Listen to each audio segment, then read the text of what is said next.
Man, he had 3 children, but he was the greatest monarch to have existed. He was a great king who journeyed the world over and over again, making sure that the different kingdoms were running properly.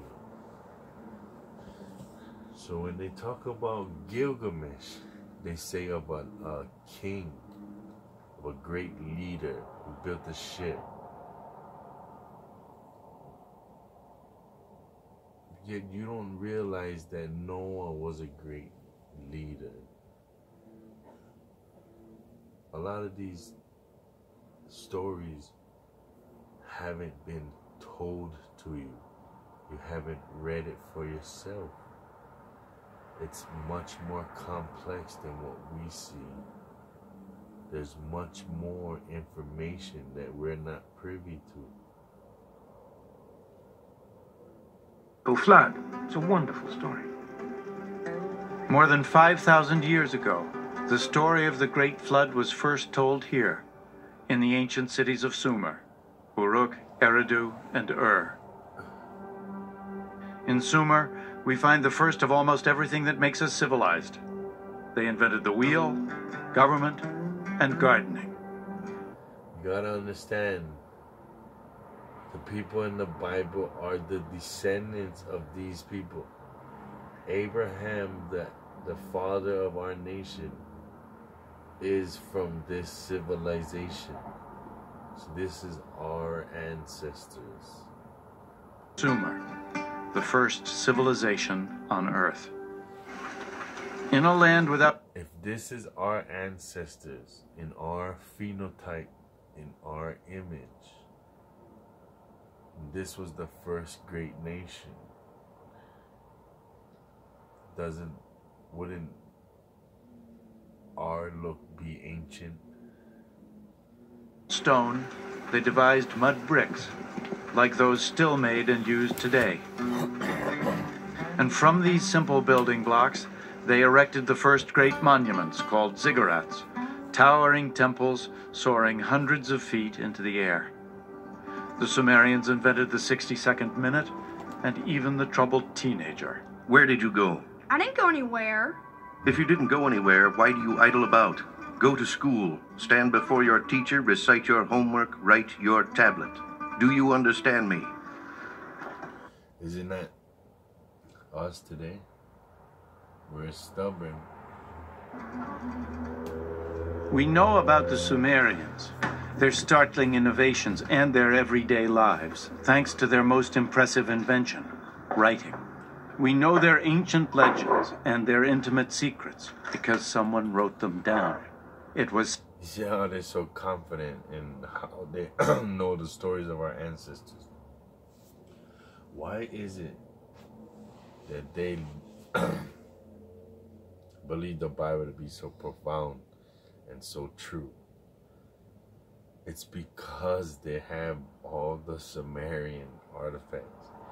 They have all the American artifacts. They have all the different artifacts, the Polynesian artifacts, that prove that these stories are genuine, that they all line up and sync together to tell a grand picture of history that we have forgotten. Thing no one had ever done before. It's a window, but it's a window that's composed of many panes, some of which we can see through and some of which we can't. We lack much more than we have.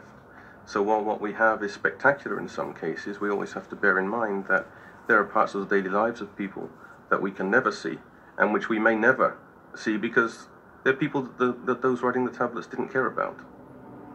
5,000 years ago, someone etched their stories into clay, providing us with a glimpse of the world in the first blush of civilization. As a people, the Sumerians were in some ways much like ourselves. They are concerned about meeting other people and drinking beer and so on. And there are several collections of poems which... Isn't that our people? What are we so interested in? Oh, we're interested in meeting other people, especially women. we're interested in drinking, oh boy, we drink with the best of them. With the best of them. Relate the preparations of a woman for her lover and how she dresses and waits for her lover to come.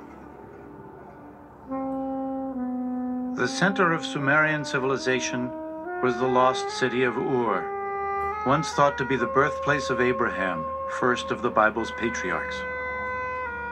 You see how they separated the people that they speak of with the Bible? Yet at the end they say, well, it's the place where supposedly the patriarch of the Bible is supposed to be from.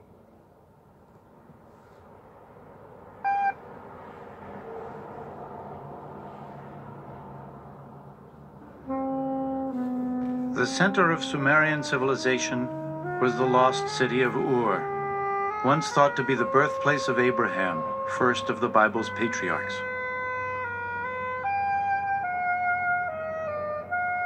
It is the epitome of the biblical city in archaeological terms because it was the site of one of the most famous archaeological digs ever carried out in the 1920s and 30s by a remarkable British archaeologist called Leonard Woolley.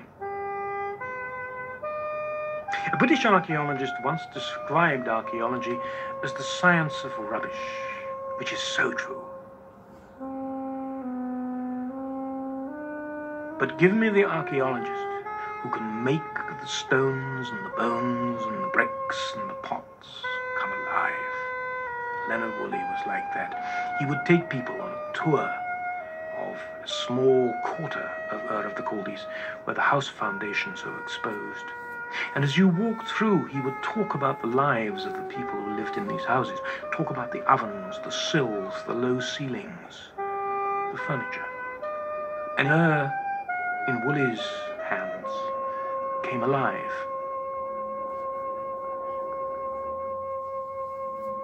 Woolley dug this enormous pit, and he went down through the city, and it got smaller and smaller, and then there was this deep, sterile layer of silt. And Woolley himself recounts how his wife came over, looked at it, and she was a rather casual lady in some ways, and looked at it and said, oh, well, of course, that's the flood. And the lights went off. And Woolley claimed that this was evidence of the biblical flood. And it captured the popular imagination. What did it do? It brought in money. And Ur was a dig that was sold brilliantly. Speculation about the biblical flood caused a sensation. Even without solid proof, it was as if science and the Bible had united in the bleak desert of southern Iraq.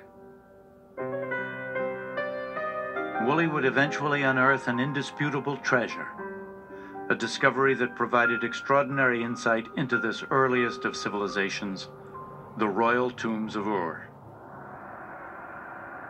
Digging in the thick mud, Woolley uncovered 74 carefully arranged skeletons, all entombed at the same time.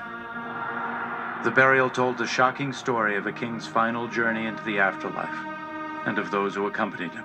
And from this, he developed a remarkable story of a pre-dynastic royal funeral. And his story went something like this. First, they dug this big pit with a ramp up one side. In the pit, they erected a sepulchre of stone, in which the body of the royal personage was placed.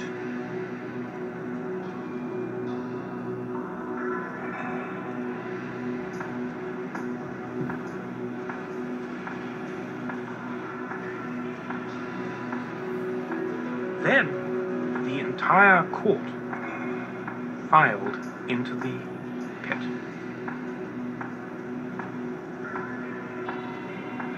Everybody lined up and stood there with little clay pots in their hands. And then at a signal, they all drank poison.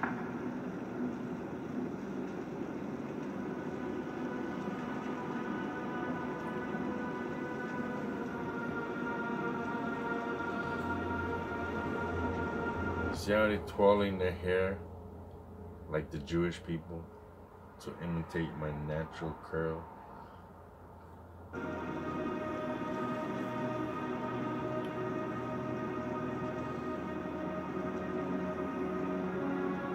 Lay down and died. So the prince went to his grave, accompanied by all his retainers.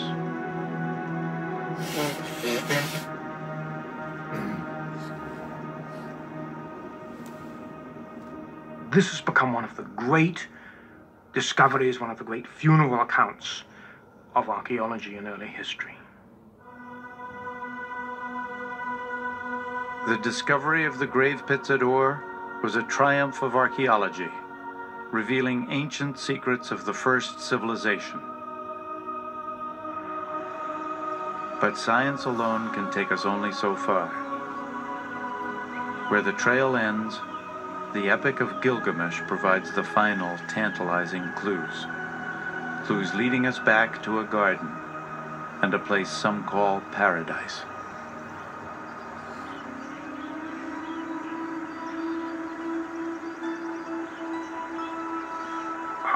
The Garden of Eden. In the beginning, God created the world. It's a familiar story. You get these sort of creation myths in almost every society on Earth. It's a very compelling longing of people for a better world. Gardens of Eden, paradises, are people's longing for a less complicated life, or a life of ease, or a reward for having worked so hard. In the ancient Sumerian Epic of Gilgamesh, the name given to paradise is Dilmun. It's a place beyond the edge of normal human habitation. That's how it features in the Sumerian flood myth. That's where the flood survivor goes to live. And there are other myths which feature Dilmun as a place where everything was perfect. Dilmun figures in Mesopotamian legend America. as a sort of Garden of Eden, as a sort of paradise, a place of verdant green and abundant water and cool winds and breezes. It is a place of wonder, a perfect place. Yet it is also home to a serpent. In the ancient epic, the snake steals away the flower that bestows immortality. And so, like Adam, Gilgamesh must leave the garden and die. The idea of paradise seems universal. But what is it based on? Was there ever really such a place? The clues point to an enchanted, yet very real location. 400 miles south of the ancient Sumerian city of Ur lies the island of Bahrain, a pivotal marketplace on the trade routes across the arid deserts and salt seas of Mesopotamia.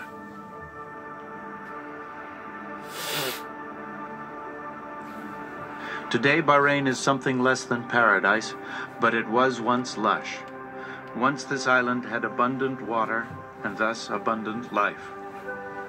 Once, long ago, this was Dilmun. But was it paradise? By comparison to the surrounding desert, it would certainly have seemed so. There was so much water here that what is now a desert island bloomed. It was a garden, bearing lush fruit. And there were people here who apparently led a blessed life. More than 85,000 burial mounds dot this landscape, probably the most in any one location in the ancient world. The ancient bones tell us these people were taller and healthier, and they lived longer than anyone else in the region. And in the burial mounds is one more astonishing clue: the remains of snakes, ritually embalmed at some lost moment more than 4,000 years ago. Here in Bahrain, we find the serpent, just as we found it in the Epic of Gilgamesh, and just as we found it in the Bible.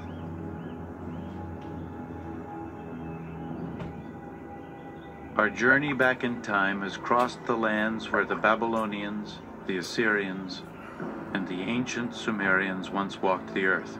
Is it possible to venture even farther, to the land that conceals the very footsteps of Adam?